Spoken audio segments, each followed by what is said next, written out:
Hi, everybody.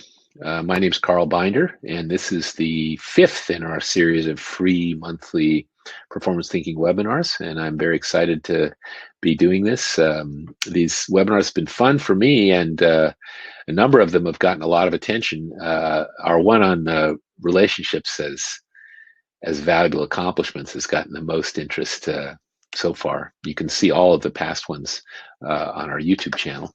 But anyway, let's get started. People are sort of filtering in here. I'm going to put up the slides. And again, this is what is leadership and what is management.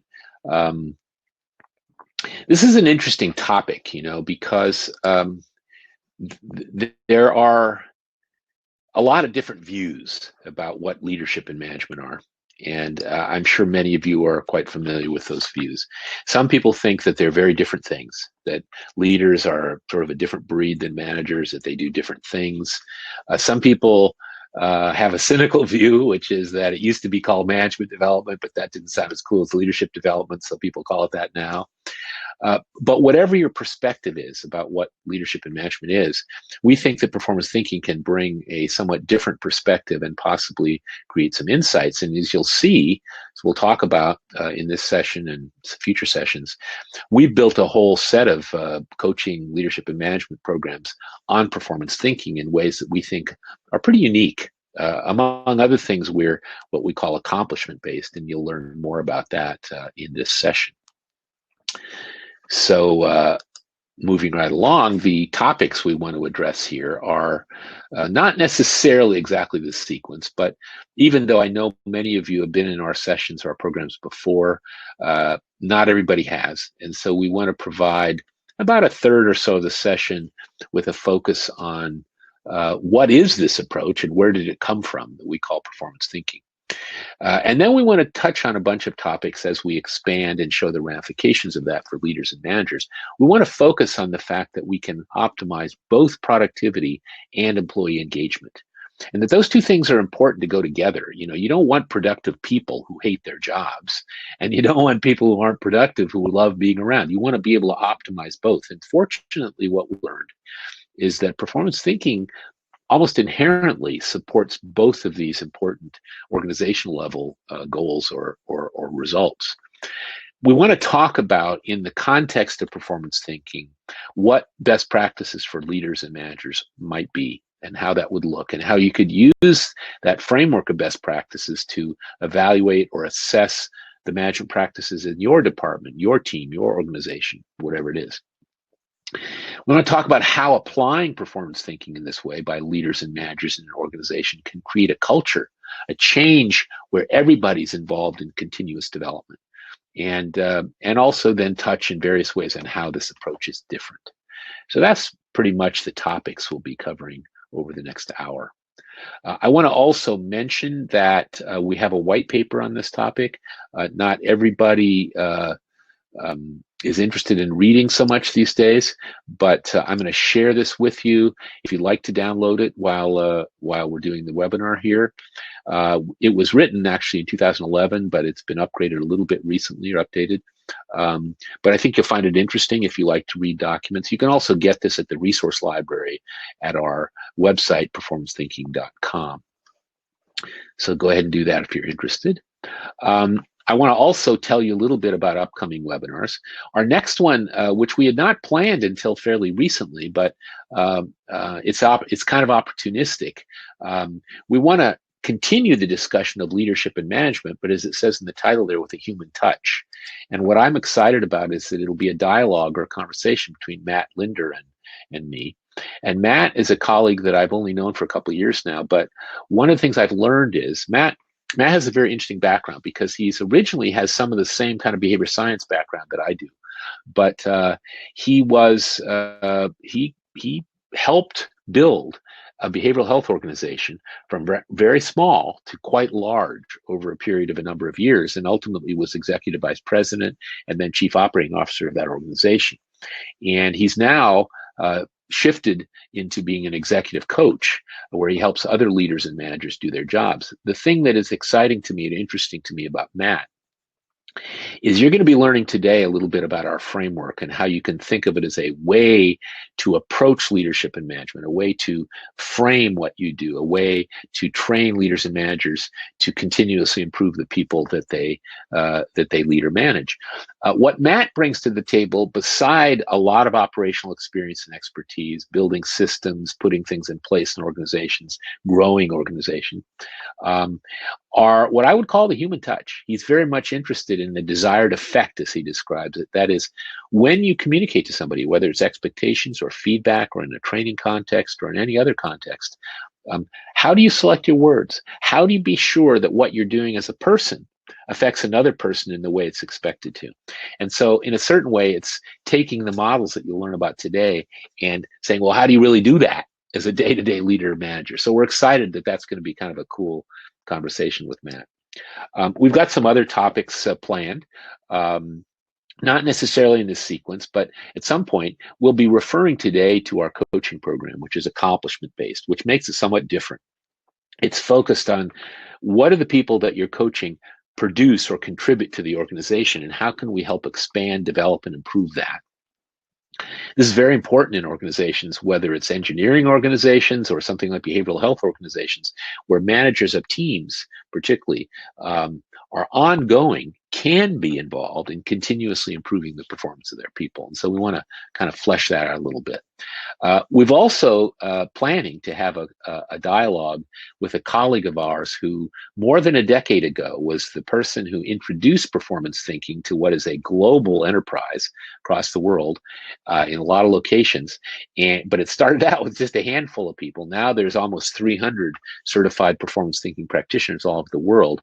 But he took what he thought of as a viral approach, which of course these days I don't know if that's a good word to use, but the idea is, how do you over time drive something like performance thinking, and specifically he is talking about performance thinking, through the organization, so that it becomes a way that people think and recognize, and as at his company is acknowledged as a strategic business advantage. We'll have another sort of similar conversation with somebody who manages and leads a team of several hundred performance thinking practitioners in a large company. How do you sustain that? How do you make that continue to happen? How do you feed that culture and continuously develop it? Another topic that's very interesting to me, and we'll touch on it again today a little bit, but the notion of agile talent development.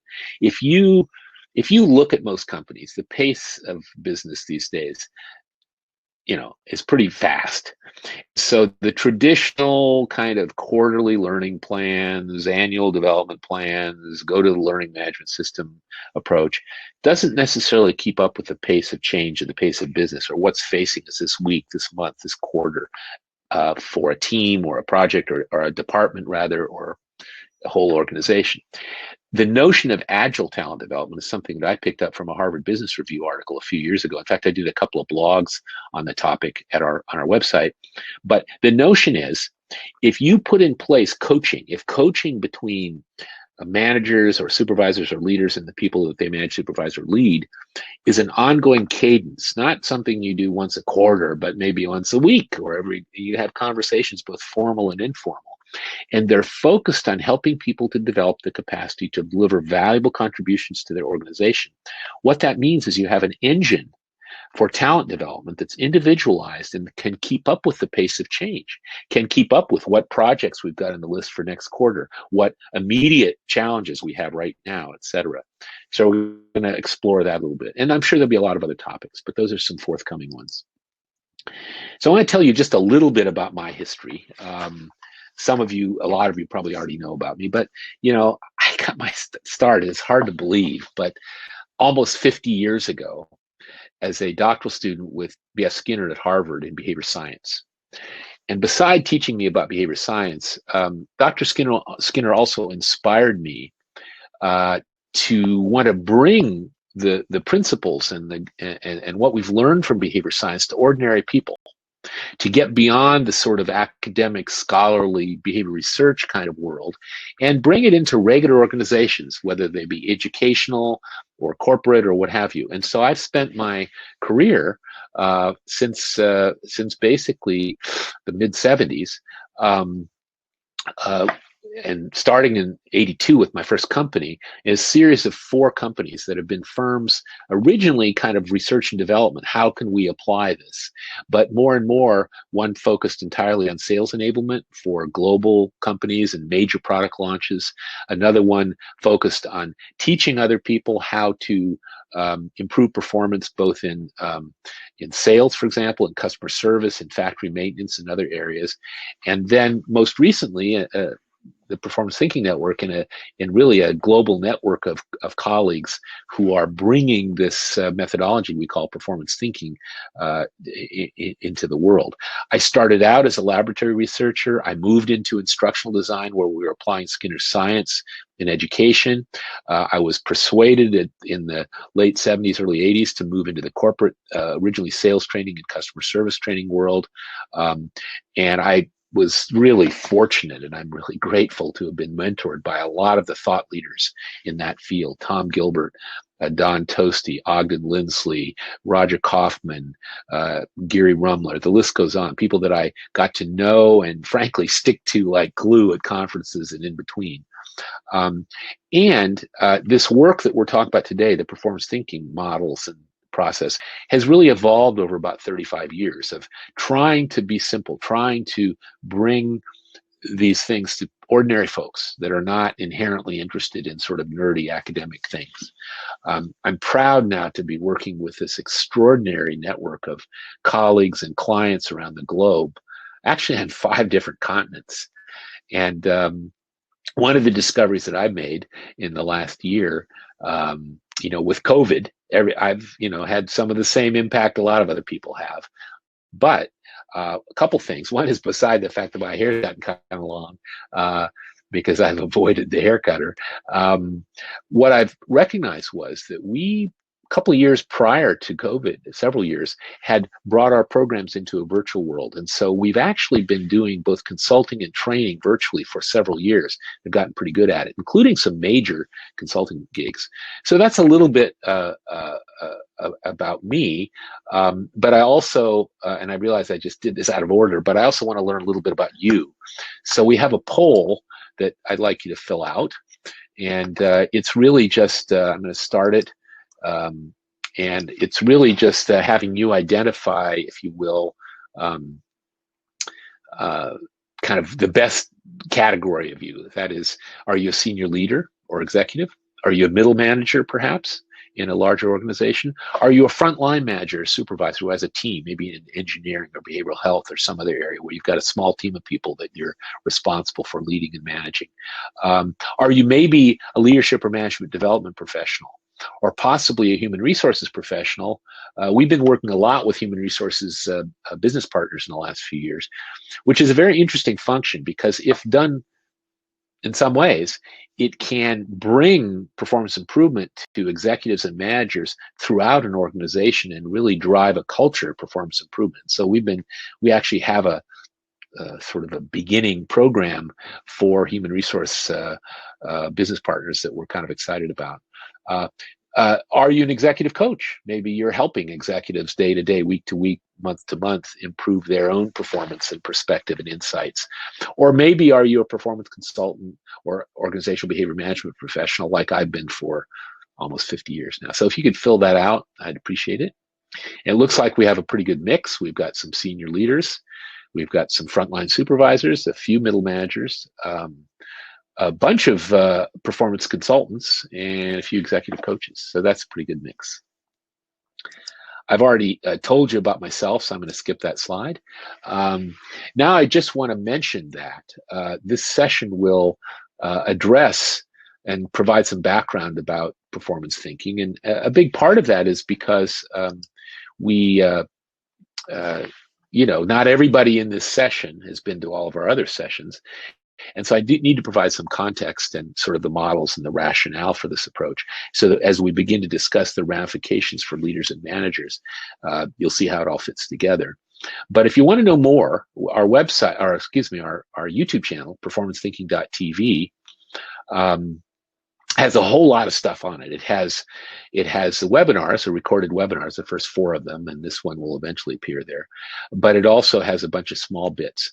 Now, in particular, the first of those webinars, What is Performance Thinking, is probably the most robust video that you can watch or listen to while you're driving or what have you, that will give you more detailed background than you're going to get today. So if you want to know more, that's a place to go. So I always like to start with this, and many of you who've been through our programs know about this, that if we stand back and look at it, to think about our purpose, whether we are performance professionals or leaders or managers, really our purpose if we work in organizations is to accelerate business results through the performance of people. And that may seem rather obvious, but a lot of people, as they move into more senior roles, think of themselves as kind of the smartest person in the room or the most technologically sophisticated. And this is, I think, why a lot of folks like engineers and other technical people, as they move into management roles, sometimes have a hard time, because they don't recognize that their job is shifted. It's enabling other people to perform well. And one way to think about that really comes from one of my teachers, mentors, Tom Gilbert. He talked about potential for improving performance. We talk about the upside potential. But if you look at the group of people who might work in your organization, this typically, or at least we can imagine, there's kind of a normal curve, where there's some really extraordinary performers at the top. And that's often true in areas like sales, for example, where there's some really great performers who are a lot better, many times better than the average. And then, of course, there's some poor performers, and sometimes those people capture our attention and maybe more of our time than they really deserve in terms of the overall effect. But the idea is that there's an upside potential to the extent that the top people perform considerably better than the average people. And one of the things about that is, as a leader or a manager, through your influence on the people in your organization, you can raise the average performance of people, which can make really large contributions to the organization. So one way we think about this is whether you are managing an individual or individuals in your team or a large organization, arranging conditions for other people to perform well can raise the average of the entire organization, which is quite valuable. Now, we have a track record with leaders and managers. Most of us, or many of the folks in this group, know performance thinking as a performance consulting methodology, but we've been working with leaders and managers for quite a few years, and we've got a few, I think, fairly dramatic statements from some of them. Here's a senior vice president of a global data analytics firm who said some years ago, actually, he said, if I can't fit what I'm about to do as an executive or manager into the 6 boxes model, then I don't do it. This model and the understanding I've gained about the factors that drive successful performance are central to my management leadership approach. Now, that's a pretty strong statement, I would say. Here's another one. Senior Vice President of Operations in a healthcare technology company. In over 20 years in the corporate world, this is the best training that I've ever had. This was our management program. It helped define a clear link between business results, work outcomes, and individual behaviors. The framework and tools provided to help both plan and execute were outstanding. We're going full speed ahead with the goal to move quickly from a program to our culture. That was kind of a resounding testimonial, I would say. Here's a pretty interesting one. This is actually from a colleague and friend of ours who owns a behavioral health applied behavior analysis company, a smaller company than the previous ones that I mentioned. But she told me at one point that the 6 boxes approach saved her company. And I thought that was an overstatement. But then I talked to her in more detail, and this is what she said. She said, performance thinking has had a measurable impact on my company. Our staff retention rate has increased immensely. New applicants report to us that they hear we're the preferred place to work, and employee satisfaction and engagement have increased as well. It helped us move from being a struggling company to one with the tools to overcome any performance obstacle successfully. And I like this example because it shows that this approach, when applied by leaders and managers, can apply both in giant organizations and in not so giant ones. And then finally, this is one that kind of blew my mind. I did an interview with the chief culture officer and senior vice president of talent development at a healthcare tech company. And toward the end, I asked her, like, if you were to talk to your peers, what would you say about performance thinking? And she said, for me, it's a business imperative. If you want to align performance and you want an organization to perform effectively, then I don't think you can be successful without a model that's simple and easy to follow and practical. So I don't think you can be as successful as you could be if you don't have performance thinking in your toolkit. Now, this blew me away, to be perfectly honest. And she added, I didn't put it in the write-up here, but she said, and by the way, Carl didn't pay me to say this.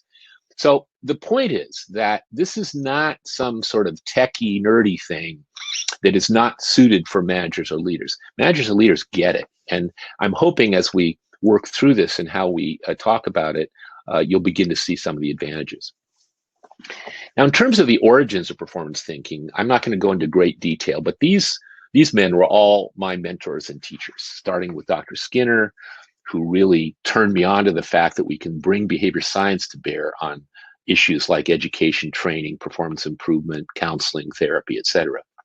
Tom Gilbert, who brought Skinner's science in some ways into what he called the world of work, with what he called sometimes performance engineering. And you'll see that our models and a lot of our approach really stem from Tom. Joe Harless, who was a protege of Gilbert and who really systematized and packaged performance improvement with a focus on its being accomplishment-based, was a great sort of counselor, advisor, and friend to me. And he really showed how we could bring performance improvement in a systematic way into large organizations. And finally, Og Lindsley, who was actually one of my first mentors, who some of you may know about, some of you may not.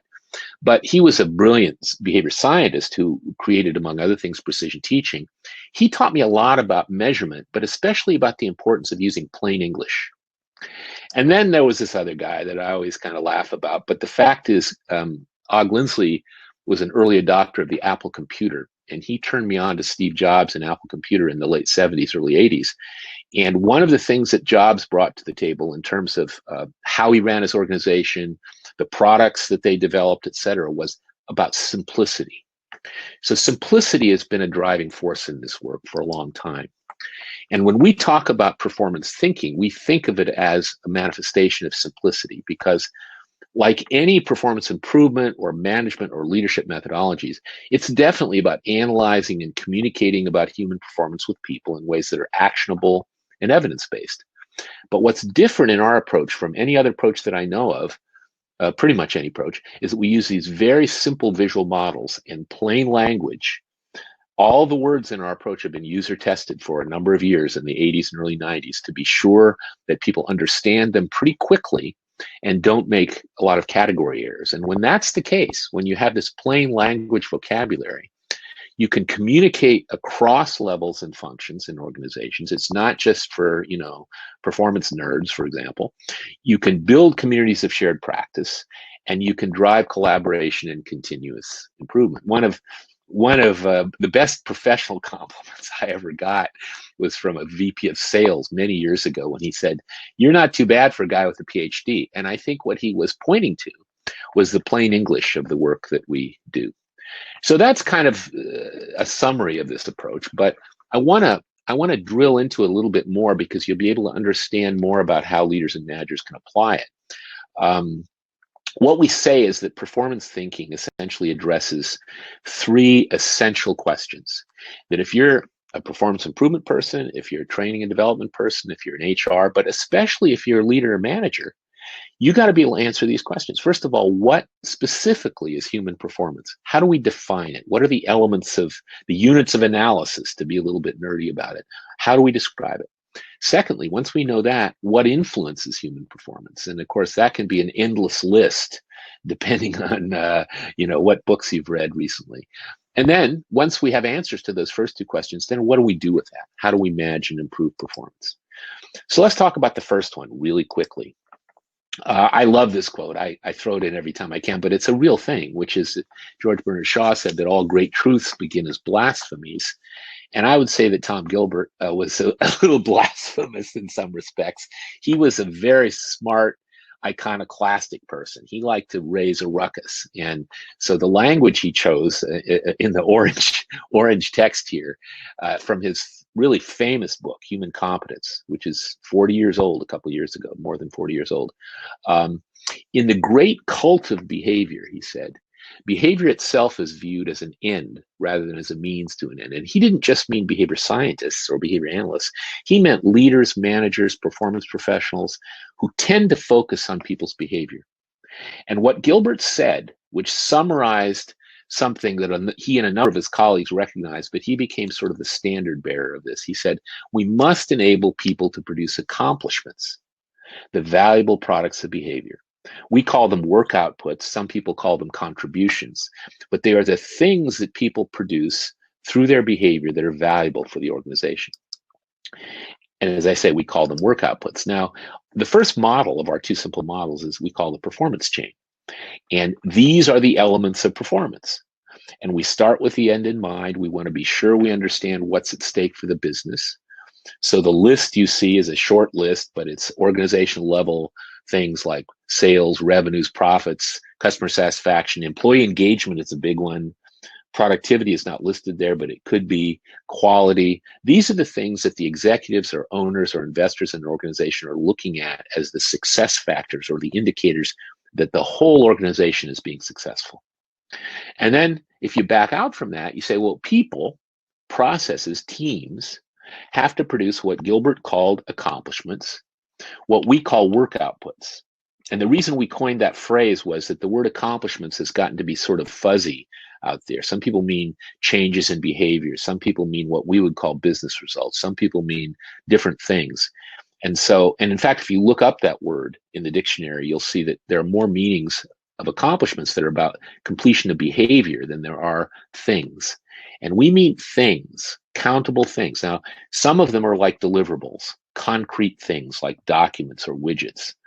But some of them are like decisions or relationships or, milestones in a process. Some are less obvious, but they're all valuable contributions. We say they're countable nouns that are the products of behavior that contribute to business results. That's why they're valuable. The beauty of this approach and of what Tom Gilbert really brought to the table was that once you identify those outputs, now you can go after the behavior. You can analyze what behaviors needed to produce the outputs. You can observe exceptionally, exemplary performers to see how they do it. You can do a variety of things, but the point is the behavior is focused on the work outputs. And if you're a leader or manager, you can sit down with an individual or a team or a whole department. And once you've specified the work outputs that people or processes or teams need to produce, and why they're valuable because they contribute to business results in some way, you can then talk about, okay, what do we need to do to produce those? So, and then there's behavior influences, which are really not part of performance. They're the things that influence performance, and we'll talk about that in a minute. Now, we often talk about performance analysis the way we do it being anchored in work outputs. What we say is until you've defined the valuable contributions that people make, whether it's about training people or coaching them, or doing process improvement, whatever the effort is to try to improve performance, we anchor it in work outputs. We get really clear about what needs to be produced, what are the things, before we go further. And so in fact, this answers the question, what is performance? It's behavior that produces work outputs that are valuable because they contribute to business results. So we can talk a lot about this, but this is the core of how we think about this stuff. So then the second question is, okay, fine, we've defined performance. We know how to analyze it. We can play that out, whether we're a performance, followed by reinforcing stimuli or consequences. So some people talk about antecedents, behavior, and consequences. Behavior scientists use a slightly more technical language, but this is what Skinner talked about. What Gilbert recognized was that Skinner's science was based on an analysis of usually non-humans in the beginning, pigeons, rats, monkeys, dogs, etc., who were, by definition, we knew what the consequences were going to be. We knew what the incentives, if you didn't really have to talk too much about individual differences. But what Gilbert recognized was that we need to take the person into account when we're managers, leaders, performance improvement professionals. And so the top row in his model were data, which is the way he talked about the information needed to perform and as feedback for how you're going to perform. Instruments, which is how he talked about the environmental factors that affect you as you're performing, the tools, the resources, the people, human resources, and so forth. And then incentives was the word that Gilbert used for consequences. But he also said the person brings knowledge to the table, what I might think of as a pre-existing repertoire, and we need to assess that and develop it. And they also bring capacity, and what he means by that is the individual's capacity to fit the job. So really that's about selecting and assigning people for job roles or for new tasks.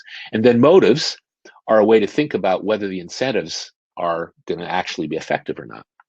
Now, this is a wonderful model, and I got turned on to it in about 1982, and I met Tom Gilbert, and we began to use it. But what we found was, as many of you have already heard this story, when we would use this language with clients to try to engage them, or managers or leaders in the process, the language was, they didn't get it. Like, data, what is that? Is that spreadsheets or whatever? Instruments, what does that mean? So I spent probably 5 years in the mid 80s trying variants of this language until I came up with the language we now have in the 6 boxes. So this was user tested, and I knew it was right when I could introduce it to people fairly quickly, and they could begin in simple ways to apply it without making category errors. So we sort of nailed down that language in about 88, 89. And then a few years later, a colleague and a client of mine, Tom Hogan, when I was struggling for what to call it, because it wasn't exactly Gilbert's model anymore, he said, you're always talking about these boxes, so why don't you call it the 6 boxes? So this is the model we've been using since about 1990, called the 6 boxes model. And it frames all the variables, all the factors that can influence people's performance. So now that we've got that, now what do we do? And so it's very simple conceptually.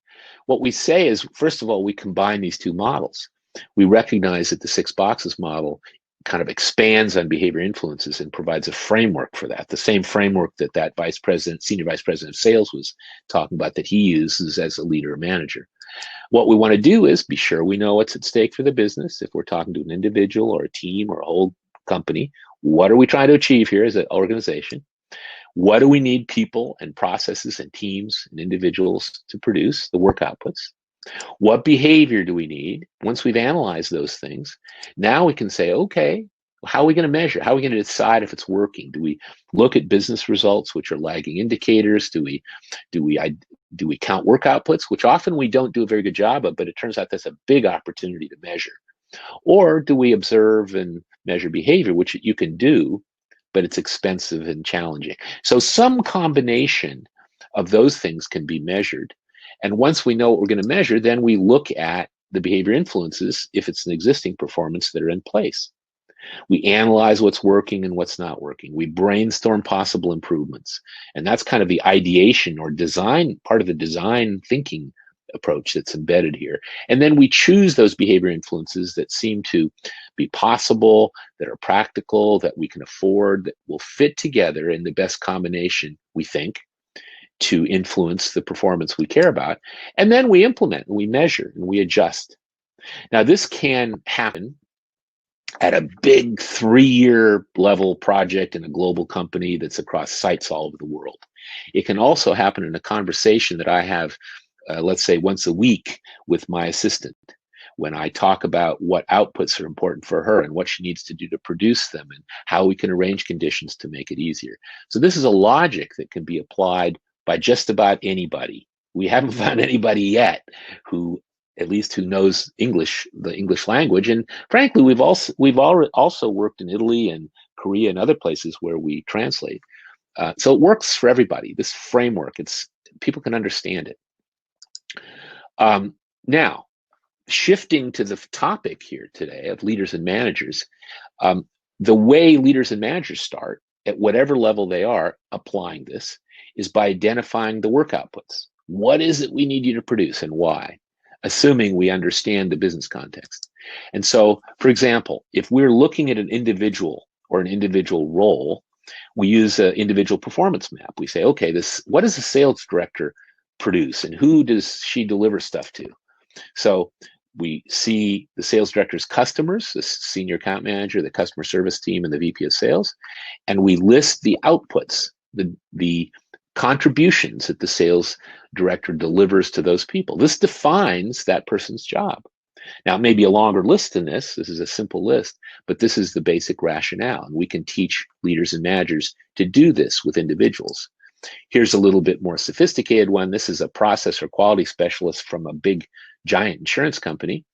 And she delivered the things you can see there to her client, internal and external clients and so forth. So we can define the outputs for individuals, and we can teach you how to do that. But we also know that a lot of value is delivered in companies through processes. So this is a very simple process where an author is producing something that's eventually going to be a content specification document, and then an editor and approver look at it. And the behavior is in the boxes, but the outputs, in this case, are along the arrows. So those are the outputs in a process. And when we can define those outputs, not just the final one, but the milestones along the way, we can measure it. We can figure out what behavior needs to be in place to produce each thing. We can optimize that, etc. So we've got a good handle on the performance. So that's the kind of thinking, that's the process, that's the logic of this. But when we shift to this question, which is the topic of this webinar, what do managers and leaders do? Now, if we were in a room, it would be easier to do this, or if we had a little bit more than an hour. But we have flip charted this. And we've done it at our Summer Institute. We've done it in management and leadership programs and so forth. But here's some examples. If you ask people, say, well, what do managers do? They start listing stuff like provide feedback, they make plans, they set goals, they find and assign qualified employees. These are things that they do. And you can look at this list. And I'm sure if you did it with your own folks, it would be a longer list. But this is a pretty representative list of what people say managers do. And we can ask the same question about leaders, which we have. And usually there's another flip chart in the front of the room if it was pre-COVID. And so these are different things to some extent: provide vision, offer guidance, set an example. And as I mentioned earlier, some people have a very distinctly different idea of what leaders and managers do. Some people think it overlaps quite a bit.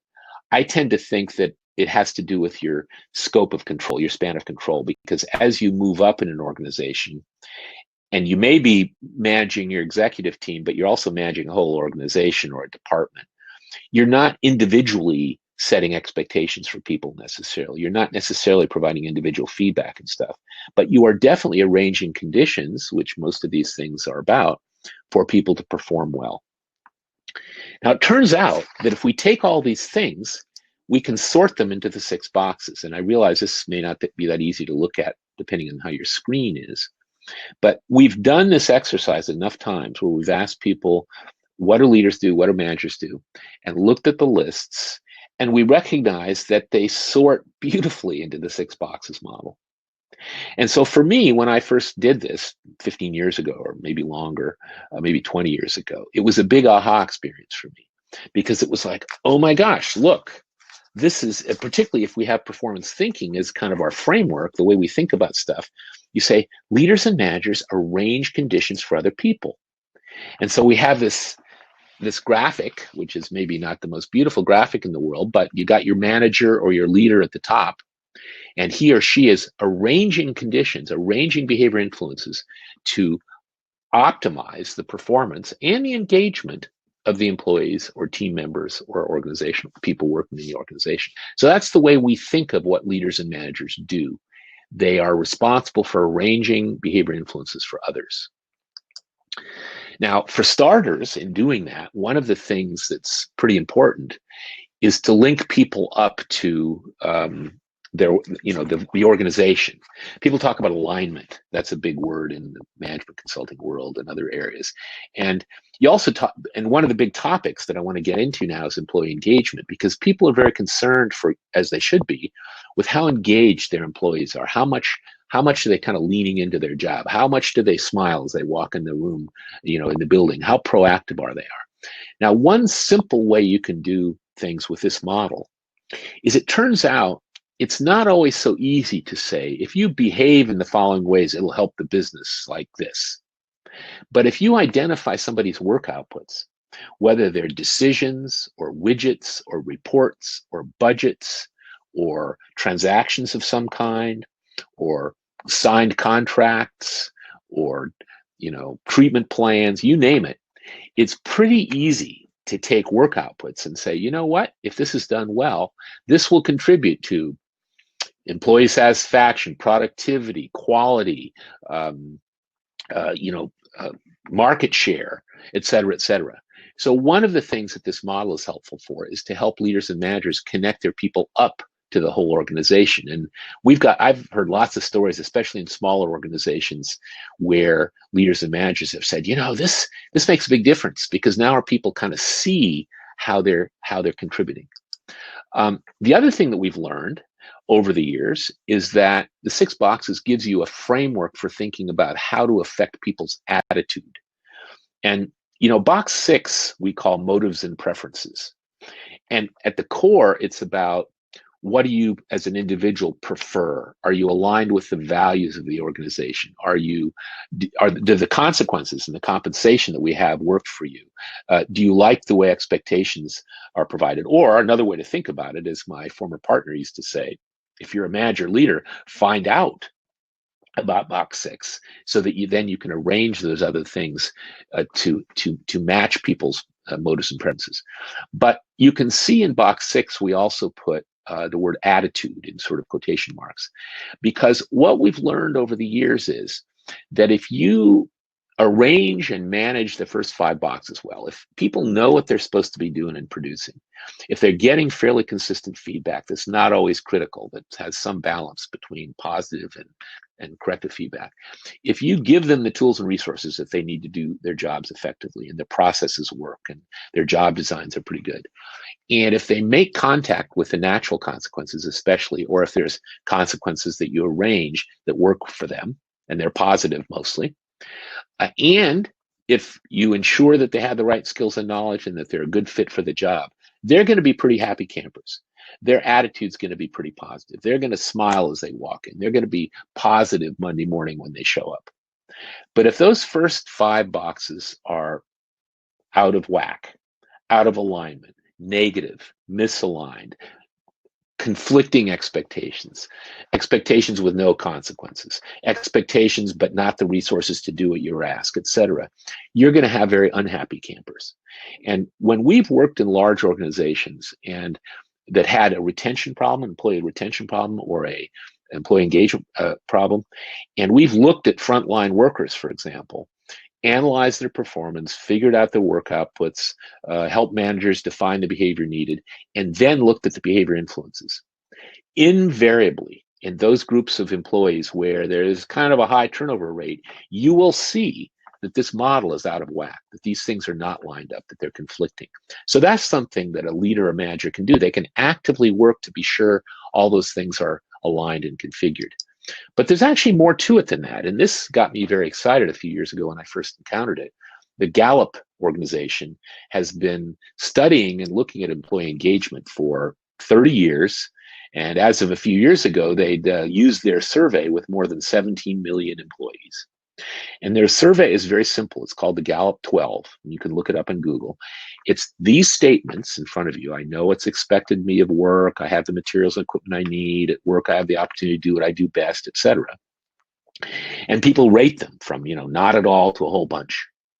And what the Gallup organization has found is that organizations which score high on that survey have less absenteeism, less turnover, less shrinkage or stealing. They have, you can see these things, fewer safety issues, higher quality. And the cool part is they demonstrably have better customer satisfaction, productivity, and profitability. So this is real stuff. This is not just touchy-feely stuff, and it's why probably most of you have been in organizations where, senior executives, the C-suite, are interested in employee engagement. Now, one of the cool things is if you take those Gallup 12 and you sort them into the 6 boxes model, it's kind of remarkable, which is why a few years ago when I saw this, somebody brought this to my attention probably 15 years ago, it blew my mind because I realized this is a powerful framework. Because if we go back to those best practices, if we frame what we do as leaders or managers in the 6 boxes model, then we're going to be hitting on these things quite nicely. And what that means is that the 6 boxes model as a framework for arranging conditions for our employees, for the people we lead or manage, is a framework for not only helping to improve productivity, but for improving engagement, employee satisfaction. Basically, employee happiness is another way to think about it. So I think that's a big takeaway, and we leverage it in our coaching and management programs. Now, you can extend this into talent management, and some of you, I think, are talent management professionals. And what we've learned is that if we coach people, for example, with a focus on the accomplishments or the outputs, the contributions that they make, we can not only use those definitions of their jobs in terms of outputs when we recruit people in things like behavioral interviews, where we say, well, have you ever produced a treatment plan or a financial report or whatever it is, an output, relationships with vendors, and then we can onboard people. We can onboard people focused on the accomplishments that they need to be able to produce, in the first weeks in the job. We can do job training, job readiness training, where we focus on the specific outputs or accomplishments that people need for parts of their jobs. And then we can move them into this accomplishment-based coaching process where they're managing the 6 boxes, comes up with agreed upon action steps, checks back with them in a week or two, and has an ongoing cadence of communication, which basically drives talent development. And that phrase, agile talent development, came from a Harvard Business Review article that I ran into about 3-4 years ago, which pointed out that current day companies move too fast for the typical, quarterly or annual learning plan. You need to put talent development in the hands of your managers and leaders so they can develop the people that are working with and for them on a daily, weekly, monthly basis to address the changing needs of companies. And then, of course, you can kick out of that cycle into things like promotions and transfers, and you can do compensation reviews. But it's all about the outputs or accomplishments. And I think that's a powerful thing as well, where leaders and managers can become real sort of drivers of continuous development.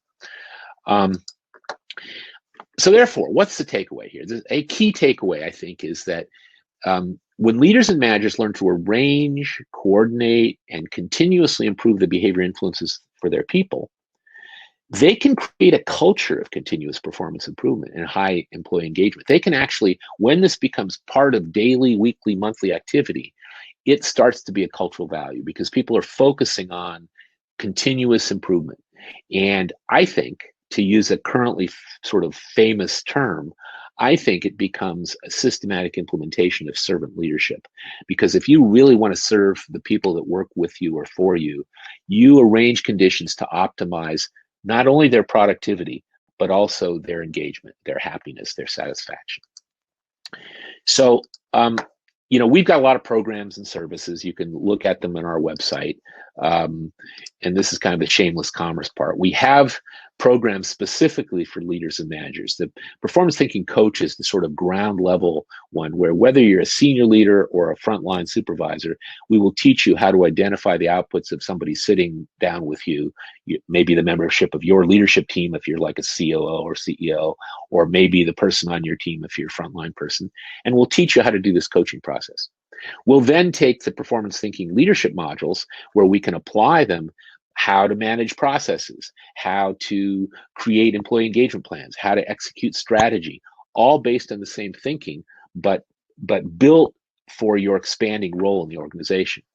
We have a unique executive coaching service that focuses on conversations with leaders and executives about what their contributions are, what are their outputs, and what are the most important ones, and what do they spend their time on, and how do their outputs, many of which are things like decisions, approvals, goals, recommendations, how do they affect their teams? How do they impact the processes that are in their organizations? And then also we were supposed to be doing it this last September, but COVID got in the way, our first Performance Thinking Leadership Institute, where we hope to bring together leaders and managers around all of this. So these are the programs in a little bit more detail. You can read about them on our website, so I'm not going to go on and on about them. I want to mention a couple things though before we have a few minutes here for questions and answers, which is that we had our 10th annual Summer Institute the June before last, and it was fantastic. They're always great. They bring together, the most recently, about 50 people who either already know performance thinking or who are introduced to it through the performance thinking coach. And then we talk about, a whole lot of different sessions, applications, what's happening in their organizations. And it's at this beautiful place near my home, actually, in Bainbridge Island, that has 250 acres of wooded land. The food is like 5-star food and family style meals and so forth. We couldn't do it this last June because of COVID, but you can see some kind of reports about that from Performance Thinking on performancethinking.tv, our YouTube channel. And what I'd like to ask you to do, if you have even the vaguest interest in this, if you could mark the dates, June 13th to 16th, 2021, in your calendar. We don't know yet if people are going to be able to travel. So we've got a program that we're getting ready, and we think we're going to have the 11th Summer Institute. If we don't, we're going to do something else, I know. But if you could put those dates in your calendar, if you have any interest whatsoever, so that if the family vacation or whatever comes up, you might say, I'm going to think twice about that. Could we do it after the 16th, etc.? So I'm just asking you, if you're interested, don't block out those dates so at least you'll remember about it a little bit. We've also, as I said, we've got this session with Matt coming up in a month, and I think that's going to be really cool because we're going to basically go into those 6 boxes in some respects, but talk about the human element. How do you really do it as a leader? How do you execute on that? We've got some open programs, which means they're not just in-house. February 10th is our next open virtual practitioner program, and that's really for performance consultants. We certify you as a performance thinking practitioner.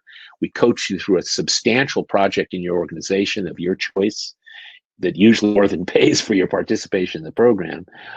And we invite people from lots of different organizations and companies to be part of that. So you can learn more about that on our website. And we've got an open coaching program coming up in March.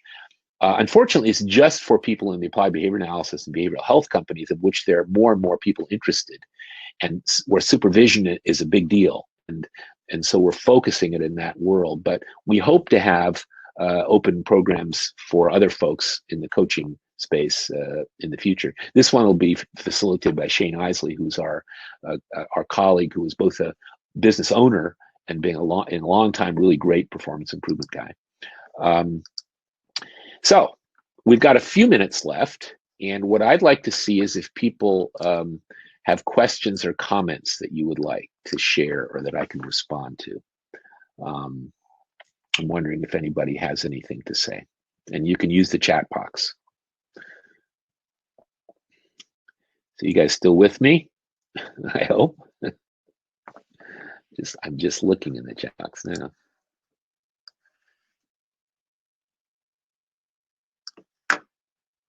Thank you for the recommendations, everybody there. What do you think? Comments? Oops. Questions? I know I went through an awful lot of stuff. What's the biggest impact from a shift to an outputs mindset? Good question, Matt. I think there's a bunch of them, but one of them is that when you start focusing on outputs or accomplishments, first of all, people then know these are the contributions I'm making to the organization. And so my observation is, from a leader-manager point of view, people kind of brighten up. And for example, in applied behavior analysis organizations, the stories that I hear are, you can be dropping these dots on the chart, or you can be making these decisions, or you can be doing these things every so often. But if somebody points out, wait a minute, this contributes to our client satisfaction, or to productivity, or to our public image. So all of a sudden, wow, oh, this is important. And so that's one effect, which is when you define people's contributions, their outputs, and you show how they contribute, that makes a big difference. Um, the other one is that when you're focused on behavior, as many of us are, there's a ton of behavior out there. But when you focus in on accomplishments, it defines what behavior we have to get good at. And so one of the effects is that when you focus on outputs or accomplishments, it makes much leaner and simpler the analysis process of figuring out what we have to help people to do. Those are at least a couple of the things that we've seen. I'm looking at Kevin's question. Been doing this for a long time. Do you see signs that the business culture is more open to this? Well, it depends, Kevin. We're selective. People come to us, and what I've noticed is, just as an example, I started out my corporate career working with sales organizations, and we weren't really talking about accomplishments so much. We were talking about behavioral fluency, which is a thing that salespeople need, and so it was very successful. But one of the things I've learned is whenever I speak with sales leaders, and we start talking about the outputs that salespeople produce, which are basically milestones in the process. What are you trying to accomplish? Introductions to new prospective customers, access to space where I'll be able to meet with people, requests for proposals, buying decisions, appointments and calendars. When people start to say, oh, you're focused on those things, that's what our salespeople need to accomplish. That's fantastic. And so one of the things that I see in people that are thoughtful about performance and who are experienced managers and leaders is it doesn't take any persuading to when you say, look, here's we've done an analysis. This is what your exemplary sales process looks like. These are the things your people need to accomplish, large and small, to get the deal done. That's immediately apparent to people. And so what I've found is that most business people, and it's not just sales, most business people, when you start talking about the valuable contributions people make, they perk up also because it makes perfect sense to them. And so I think in that sense, there's an openness to it. The other thing I find with the 6 boxes model is people like the framework. It's not an infinite list of whatever book you read recently about how to affect people's performance. It's a framework with 6 categories. People understand what those things mean, and they can continuously improve them. So that's why that one quotation I gave you earlier, where we had a senior VP saying, this framework is part of the way I think about people. I've also found, I've worked in a lot of technology-based companies, and science-based companies where you got engineers and technologists, and they love this because it has an engineering flavor to it. And so they kind of know what to do, but we can put a human face on it as well. So those are at least some of the things about it. Let's see what else we got. Man, there's so much stuff here. You guys got some great, Jasmine's comment about focus is a big deal. Has anybody taken the performance coaching certification program starting? Well, what we do actually, Vincent, good question. We actually are interested in working with affiliates. And what we mean by that are successful consultants, small teams or larger ones, where they become certified. They don't just go through our program. We actually certify them to deliver our programs, which is another thing, because it takes a lot more work and learning to be able to help anybody improve their performance than to work on your own project. But when we certify people as facilitators and coaches, they can then deliver our programs as part of their portfolio for a licensing fee to us and apply it in their area of expertise. We've had one fellow who was focused on lean process improvement, and he used our coaching program for developing teams in lean environments. Actually, Shane Isley used to have a company that was an affiliate of ours, and now he works with us directly, where they went into behavioral health companies and they delivered our coaching program. So actually, we'd love to have affiliates where they learn how to do this, but it is our intellectual property, so we want to be sure to certify people that they really know what they're doing. Let's see. Yeah, process improvement, as Jasmine points out. Adrian, after addressing 6 boxes, someone has still performance concerns to self-report personal various. Well, good question, Adrian, about outside issues. When you look at the 6 boxes model, there may well be, for example, one of the things in box 2, tools and resources, is time. And so sometimes you don't have enough time. And that may be because of distractions in your personal life, or it may be because we need to redesign your job. There's pluses and minuses. Actually, I've got a cool example of how an engineering manager used the 6 boxes working with one of his staff people. There's a woman who was on a software development team, and one of the things we recommend to managers is that they find out what consequences people care about. What would be a worthy consequence or reward for doing a good job? And so what he said is he had one software engineer who was a single mom, and she loved to be in home when her kids came home from school. And that wasn't something that you could do all the time because she needed to be around, working with the other teams and so forth. But as a reward for finishing a project on time and at an excellent level, he would say, "Why don't you take flex time this week?" And this was the biggest consequence you could give her, because now she could spend time with her kids when they got home from school. So there's a lot of ways, I think, to look at the whole system of things that influence people's behavior and actually take into account some of those outside characteristics. I'm not sure if that answers your question quite, but it's at least one piece. Don, that's a good point. That's why I was so excited when I saw the Gallup 12 and how it sorted into the 6 boxes model. Because as you say, some proven research base like that, showing that it lines up with the 6 boxes, validates what we do, and it helps. And there's a lot of people are concerned about that. How many graduates of our programs are? I couldn't tell you how many people, but I know, for example, just at one biotech company, we got almost 300 certified 6 boxes practitioners all over the world. Most companies are not that big. Facebook, we got 20 going, but I think there may be a lot more there. I'm sure we've got thousands. I'm not sure how many thousands, because we don't keep in touch with everybody. We've got a LinkedIn group that we try to engage people. I think there's 1,250 people there, but they're not all graduates of the programs. Anyway, I really appreciate your questions and comments. I think we should probably end now, because most people, probably set aside an hour. Oh, wait a minute, John O'Connor. Do I feel performance thinking complements continuous process improvement? Yes. In fact, John, we've worked with process improvement teams in some big companies, and I think there's 2 things we can add. I used to be intimidated by, Six Sigma folks and so forth, because they have a lot of data, they have a lot of tools. But there's 2 things that I think we can bring to the table for continuous process improvement people. One is, a lot of folks do process mapping, where they identify the final product of the process, but inside the process, those boxes are mostly behavior. And what we've learned is, if we discipline ourselves so that each box also produces something, an edited version of the previous document, a piece of equipment where the screws are tightened down to spec, whatever it is, at each step, there ought to be a valuable contribution. In fact, if there isn't, probably if you were a lean guy, you'd get rid of it. So that's the first thing, getting really disciplined about putting the outputs inside of processes. And you can measure them, you can diagnose where things go wrong and so forth.